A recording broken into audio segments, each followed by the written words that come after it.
사람들은 고난을 본능적으로 싫어하는 경향이 있습니다. 군대에 잘 안 가려고 합니다. 보통 사람들은. 그리고 직장 취할 때도 3D 직종은 피하려고 합니다.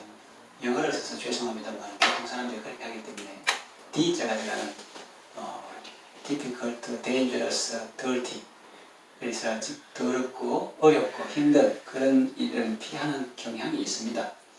물론 다 그런 것은 아니고 군대도 해외에 있지만 군대에 자원이 되는 사람도 있고 스스로 고난의 길을 택하여 가는 사람도 있고 어렵고 힘든 일이라도 보람이 있고 기쁨이 있다고 하면서 자원해서 그 길을 가는 사람도 있습니다. 그러나 대부분의 사람은 고난보다는 쉽고 편한 길을 더 좋아하는 것 같습니다. 이것은 신앙생활에도 적용할 수 있습니다. 사람들은 박해받고 고난받는 것보다는 칭찬받고 인정받고 박수받는 것을 더 좋아합니다. 힘들고 어려운 것보다는 형통하고 성공하고 번영하는 것을 더 좋아합니다. 언젠가 원로 목사님들이 모여서 회개했습니다. 회개한 내용은 우리는 그동안 설교하면서 또 목회하면서 축복만 강조하고 성공만 강조하고 번영만 강조했지 정직한 삶은 강조하지 못했다라는 것이었습니다. 저는 그분들을 탓하지 않습니다. 그분들은 그 시대에 나름대로 주님 앞에 최선을 다했던 분들이라고 생각하기 때문입니다. 그분들은 오늘의 상황을 자기들의 책임이라 말하지만 그것은 하나님 앞에 본인이 그렇게 생각하는 것이고 남은 것은 사실 후배들의 몫이라고 생각함이 지혜로운 태도일 것입니다. 그래서 다른 사람을 탓하기보다 우리 시대에 우리의 감당해야 할 몫을 생각하고 해야 할 사명을 수행하는 것이 지혜롭고 복된 태도일 것입니다. 이 하나님의 나라, Kingdom of God이라는 이 하나님의 나라는 상위 개념입니다. 논리학이나 법학에서 하는 말이지만 다 알아들으시는데 이 상위 개념, 하위 개념 이런데 하나님의 나라 그런 것은 상위 개념이고 그 이제 축복이나 고난 이런 것은 좀 하위 개념이라고 볼 수 있습니다. 그 무슨 말이냐면 이 축복이나 고난 이거는 다 중요한 것인데 그런데 이게 다 중요하다. 축복도 설교하고 그럼 고난도 설교하고 인정받는 거, 인정받는 골고루 설교하면 좋은데 그런데 상대적으로 한쪽으로 좀 치우쳐 있다. 축복, 영광, 번영 쪽으로 기울어져 있다고 생각되기 때문에 그것이 문제라는 거죠. 그렇게 되면 상대적으로 이 고난을 소홀히 생각하면 그 고난의 배후에 숨어있는 하나님의 놀라운 섭리와 또 고난 가운데서 얻을 수 있는 보석 같은 유익을 간과하고 놓치기 쉽습니다. 물론 하나님은 축복의 하나님이고 영혼이 잘된 것이 범사가 잘 되고 강건하기로 하는 그것도 참 중요한 개념이지만 이 하나님의 나라는 그런 것도 있고 또 고난에 대해서도 많은 말씀을 하고 있습니다. 그래서 한쪽에 치우쳐가지고 고난 가운데서 얻을 수 있는 유익을 간과하고 놓치는 것은 안타까운 일입니다. 그래서 성도의 고난에 대해서 바른 지식을 가짐으로 균형 잡힌 신앙생활을 하고 전천후 신앙생활 그래서 천수답처럼 비가 오면 농사되고 안 되면 못 짓고 그런 게 아니라 관계 수로 시설이 잘 돼가지고 어떠한 기후에도 농사 잘 되는 전천후 그처럼 이 사람이 평안하고 든다시고 배부르고 좋은 일만 오면 룰루랄라 찬양하고 주님 사랑해요 이렇게 하다가 갑자기 고난 오면 이거 왜 왔지? 이렇게 생각하기 쉽다는 그거는 전천후 신앙생활이 아니고 천수다 농과 같은 그런 신앙생활이라 볼 수 있는데 그런 일이 있기 때문에 12절에 보면은 너희를 연단하려고 하는 불시험을 이상한 일 당하는 것 같이 이상히 여기지 말고 그런 일이 있기 때문에 이상히 여기는 사람이 있다는 거예요. 배우기는 늘 좋은 일이 있다 했는데 왜 이런 일이 있지? 근데 배워도 성경에 분명히 고난에 대해서도 말씀인데 그걸 안 가르치고 다른 것만 일방적으로 편협한 것만 가르치기 때문에 이상한 일 당하는 것처럼 이상하게 여기는 사람이 있기 때문에 그렇게 생각하지 말아라 하시는 거죠. 그래서 우리는 이 고난에 대해서도 바른 지식을 가지고 균형 잡힌 신앙생활을 하기를 원합니다. 전천후 신앙생활로 범사에 좋을 때뿐만 아니라 모든 일에 승리하는 그리스도인이 되기를 바랍니다. 자, 그렇다면 고난 앞에서 고난이 내 인생에 닥쳤을 때 성도는 어떤 태도를 취해야 할까요? 첫째로 기뻐하고 즐거워해야 합니다. 13절에 보면 이상히 여기지 말고 오히려 너희가 그리스도의 고난에 참여하는 것으로 즐거워하라. 이는 그의 영광을 나타내실 때에 너희가 즐거워하고 기뻐하게 하려 함이라 그랬어요. 세상 사람들이 이해하기 어렵죠. 뭐 좋은 이름을 룰루랄라 하겠는데 불시험 당하는데 이상히 여기지 말고 즐거워하라고 하시니까 세상 사람들이 이해하기 어렵겠죠. 그런데 왜 기뻐하고 즐거워해야 하느냐를 우리가 본문을 통해서, 성경을 통해서 살펴보면 몇 가지를 정리해 볼 수 있습니다. 기뻐하고 즐거워해야 하는 이유는 먼저 하나님께서 사랑하시는 증거이기 때문입니다. 그 요셉을 보십시오. 겉으로 보면 입 바른 소리 해가지고 형들한테 미움받고 종으로 팔리고 또 정직하다는 대가로 누명을 쓰고 감옥에 가고 그렇게 고난을 겪죠.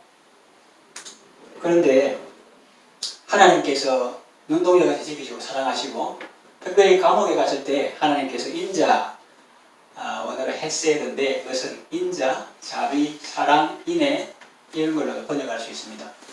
그래서 인자를 더하셨다. 감옥에 갔을 때 인자를 더하셨다. 이런 걸 볼 수가 있습니다. 그래서 우리가 여기 나오는 것처럼 살인이나 도둑질이나 악행이나 남의 일을 간섭하는 자로 고난을 받는 이것은 안 믿는 사람들도 받는 고난이고 그런데 내가 하나님 섬기려고 하고 정직하게 살려고 바르게 살려고 하는데 고난을 받는다. 이것은 하나님께서 아주 사랑하시는 증거다 하는 것이죠. 그래서 요셉을 하나님께서 다듬으시고 연단하셔서 이스라엘 백성을 가난에서 기근에서 구원하시는 선발대로 요셉을 먼저 보내시고 당시에 이스라엘과 애국을 구원하시는 요즘 말하면 교회와 세상을 구원하는 자로 하나님께서 세우셨다는 거죠. 그래서 주 댄싱 앤드 기뻐하고 즐거워라 춤추라 이런 표현이 예수님께서 하신 말씀이 어떤 때인가 보면 정말 놀랍습니다. 나를 위하여 너희를 욕하고 기뻐하고 거짓으로 너희를 거스려 모든 악한 말을 할 때는 기뻐하고 즐거워라. 그게 예수님께서 하신 말씀이에요. 그리고 우리는 예수 믿고 박수 받고 뭐 스포츠 극수 비자를 타고 다니고 돈 많고 영향력 있고 내 말하면 사람들이 막 영향력 있고 그러면 좋겠다 이렇게 생각하고 예수님 때문에 욕먹고 그러면 안 좋다 이렇게 생각하는데 예수님 어쨌든 반대로 그렇게 말했다는 거예요. 그게 비밀이 있습니다. 그래서 사람이 고난당하니 왜 하나님이 사랑하시는지 하나님께서 사랑하시기 때문에 그런 거죠. 고난이 없다.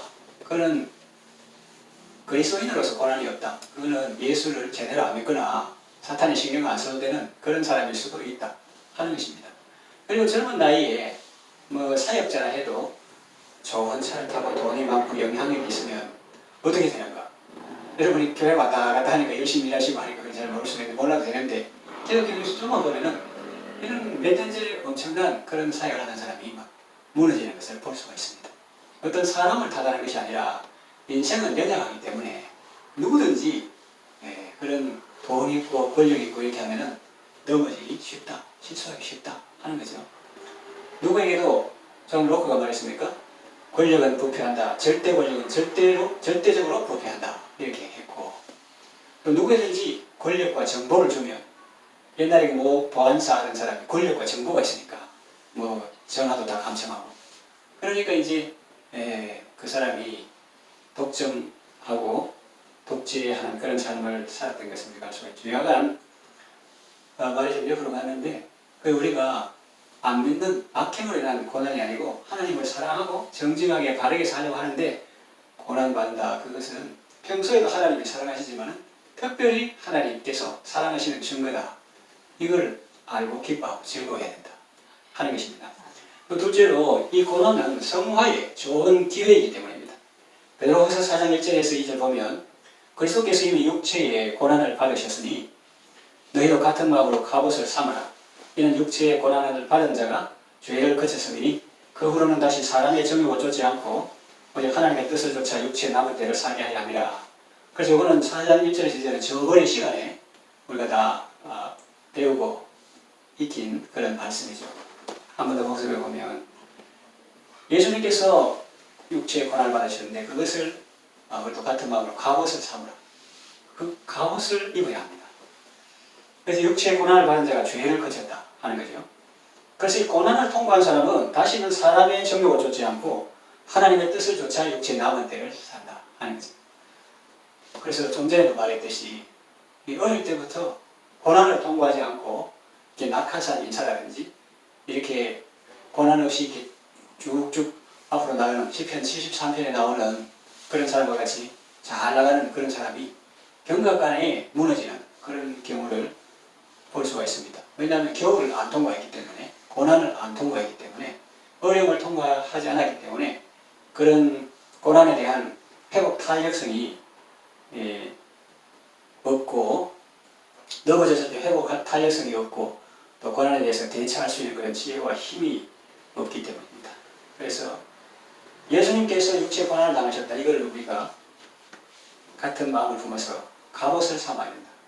이 갑옷이 없으면 원수가 화살을 쏘면, 총을 쏘면 뚫리게 되는 거죠.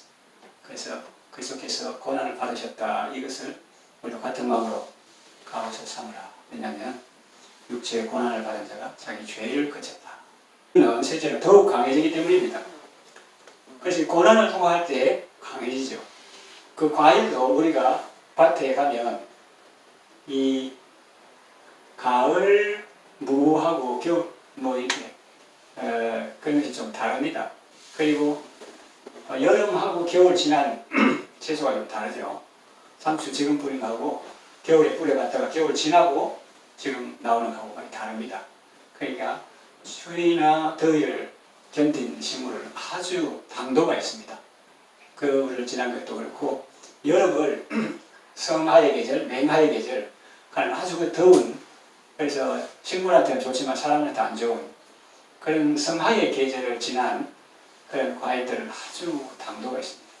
겨울을 지난 것도 그렇고 우리 인생의 고난과 비교해 볼 수 있는데, 그래서 이 고난을 통과할 때 아주 강해질 수 있다는 거죠.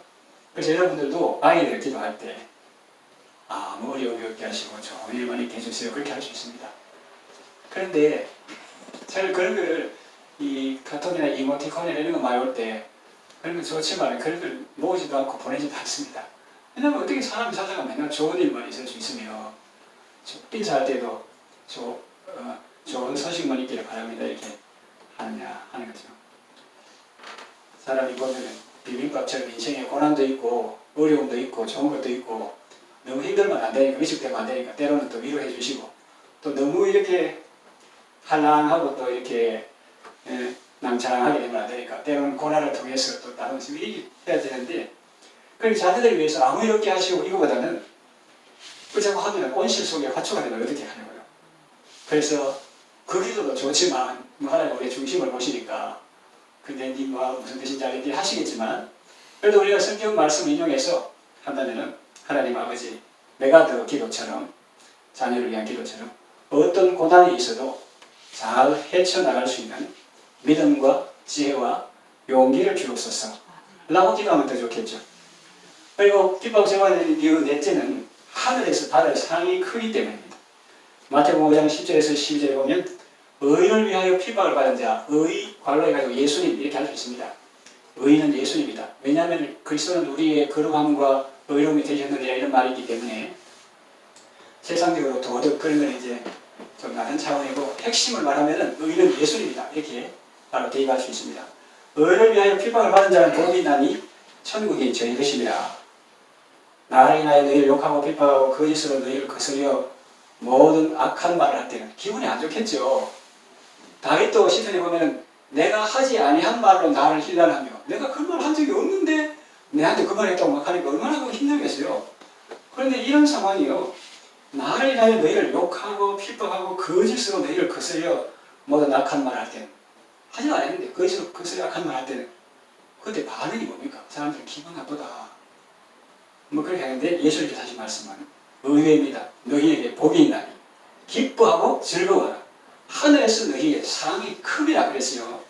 그래서 우리가 이것을 주님께서 보시는 고난관, 축복관, 세계를 보는 것 세계관, 인생을 보는 걸 인생관 이렇게 하는데, 여기에 대해서 우리가 고난관, 축복관 이걸 주님하고 같이 가면 참 예수 믿기 편한데, 나는 억울을 느끼는데 예수님은 복이 있나니 기뻐하고 즐거워하라 이거고, 또 예수님께서는 이 가난하고 가련하고 눈물과 벌거벗은 수치를 알지 못하도다 하는데 지 혼자 나는 부자라 부유하여 부족한 것이 없다 이렇게 하면 정말 강단에서 그 말씀에서 그렇지만 골치 아파요. 그렇게 하면 정말 원활하다는 거죠. 그래서 우리가 주님께서 왜 이 말을 하셨는가? 주님은 통찰하시고 직관하시는 분이기 때문에 주님의 말씀이 100% 맞는 거니까 우리 거기에 맞춰서 사는 것이 좋죠. 그래서 우리가 예수 믿어가지고 박수 받고 상 받고 칭찬받고 이런 것도 좋지만 이 땅에서 짧게 짧은 한 토막 인생에서 뭐 내 잘못 때문이 아니라 나의 악함 때문이 아니라 뭐 누구든지 살인이나 도둑질이나 악행이나 남의 일을 간섭하는 대로 고난을 받지 말아요. 그런 것 때문이 아니라 의를 인하여 예수님 때문에 복음 때문에 사람들이 너를 욕하고 핍박하고 거짓으로 너희를 모든 악한 말 할 때는 복이 있다는 거예요. 기뻐하고 즐거워하는 거예요. 왜냐하면 하늘에서 너희의 상이 크기 때문이다. 이렇게 말씀하셨습니다. 핍박 전해야 될 이유 다섯째는 성령님이 함께 하시기 때문입니다.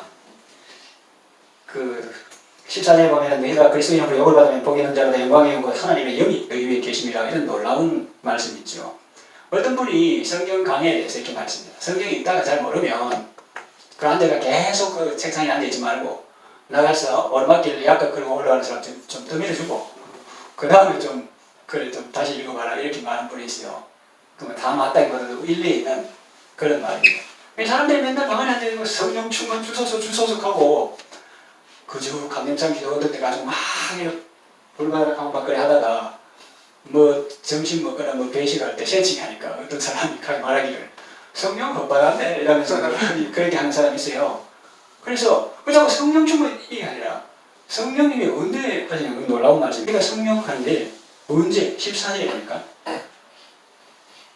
너희가 그리스도의 이름으로 치욕을 당하면 복 있는 자로다. 영광의 영광 하나님의 영이 너희 위에 계십니다. 어디 머리 갈 필요 없고 예수님의 이름으로 치욕을 당하는 그 자리에 영광의 영광 하나님의 영이 그 위에 다 계시는 거죠. 이렇게 한 5가지 정도 정리하는데 그러면 고난 앞에서 기절하지 말고 기절하시기 바랍니다. 목사님 무슨 말입니까? 이게 말 기억하기 쉽게 하라고. 고난이 왔다. 기절하지 말고 기뻐하고 즐거워하고 정말 기절하시기 바랍니다. 네, 그 기억하시라고. 큰 두 번째는 기도해야 합니다. 첫째는 기뻐하고 즐거워하고 두 번째는 기도해야 합니다. 왜냐하면 기도하면 하나님의 뜻을 알 수 있고 하나님의 뜻을 알면 고난은 더 이상 고난이 아니라 주님과 데이트하는 코스가 되는 것입니다. 그래서 우리 복음성가에 있죠. 주께서 행하신 일 헤아리기 어렵더라도 그렇게 주께서 뜻하심과 또 행하시는 일 헤아리기 어려울 때도 있습니다. 왜냐하면 하나님은 하나님이 우리는 사람이기 때문에 그래요. 근데 우리가 헤아리기 어려워도 크게 언제나 주님 뜻 안에 내가 있음을 알 때 참된 평강을 누릴 수가 있습니다. 그래서 좀 군대식이지만 그게 좋은 거예요. 주님은 언제나 옳다 복창하는 겁니다. 뭐 좀 의심이 될 때는 주님은 언제나 옳다. 주님이 하시는 일은 언제나 옳다. 계속 복창하는 거예요. 그리고 주님 뜻 안에 경상도 말로 주님이 비밀이 알아서 그래 하시겠나. 주님이 비밀이 알아서 그래 하시겠나. 이러면서 주님이 언제나 주님 뜻 안에 내가 있음을 알 때 그때 참된 평강을 누릴 수가 있는 것입니다. 때로는 너의 어려운 같은 있지만 담대하게 주를 바라보는 너의 영혼 우리 볼 때 얼마나 아름다운지 그렇습니다. 어려움과 아픔 없는 게 아니라 있지만은 그럴 때마다 담대하게 주님을 바라보는 그 사람의 영혼이 얼마나 하나님 보시기에 또 아름다운지 그렇습니다. 이렇게 기도하는 성도가 아름답습니다. 주님이 나와 함께함을 믿는다면 어떤 고난도 역경도 이길 수 있잖아요. 그럽니다. 기도할 때 믿음 안에서 주님과 연합의 기쁨을 누릴 수가 있습니다. 그러니 여러분 기도로 승리하시기를 바랍니다. 세 번째, 순종해야 합니다. 히브리서 5장 8절에 보면 그가 아들이시면서도 받으신 고난으로 순종함을 배워서 온전하게 되셨은즉 자기에게 순종하는 모든 사람에게 영원한 구원의 근원이 되시고 이런 말이 있습니다. 예수님에 대한 말씀인데요. 고난을 통해서 우리는 즐겨 순종하는 체질로 변화되는 것입니다. 이 순종은 동서고금을 막론하고 하나님 앞에 성도의 귀한 덕목입니다. 순종이 제사보다 낫고 듣는 것이 수양의 기름보다 낫다고 했습니다. 순종이 없으면 온 세계를 취하고 그것을 주님께 바쳤다 할지라도 주님의 기쁨이 될 수 없습니다. 시편에 고난당하기 전에는 내가 그를 행하였더니 이제는 내가 주의 율례를 지키나이다. 고난당한 것이 내게 유익이라 이런 말씀이 있는데 즐겨 순종할 때 땅의 아름다운 소산을 먹게 됩니다. 저에게 순종하는 자에게 하나님이 복을 주시죠. 율법성경 가사에 나 무엇과도 주님을 바꾸지 않으리 오직 주님만이 내 삶의 도움이시니 주의 얼굴 보기 원합니다. 우리 경상도 말이 있습니다. 뉘앙스가 도움이 안 된다. 도움이 그런 게 있잖아요. 그런 말 도움이 안 된다. 그런데 오직 주님만이 내 삶의 도움이신 주님이 나의 도움이 되신다. 도움이 되신다.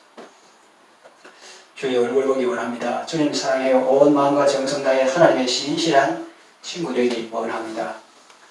고난 가운데서 우리는 오직 주님만이 내 삶의 도움이심을 알게 됩니다.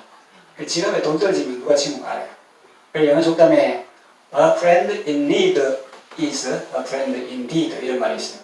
내가 필요할 때 옆에 있는 사람이 정말 친구다. 그 탕자처럼 돈 막 쓰고 여기서 친구들 어느 날 결제가 안 된다. 잔고가 없다. 혹은 지갑에 돈이 하나도 없다. 그때부터 사람 다 떠나고 참 친구가 아니죠.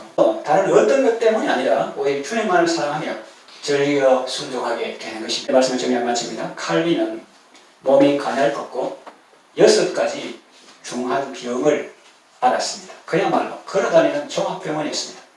그가 좋아하는 서구는 이것입니다. 생각한데 현재의 고난은 장차 우리에게 나타날 영광과 좋게 비교할 수 없도다.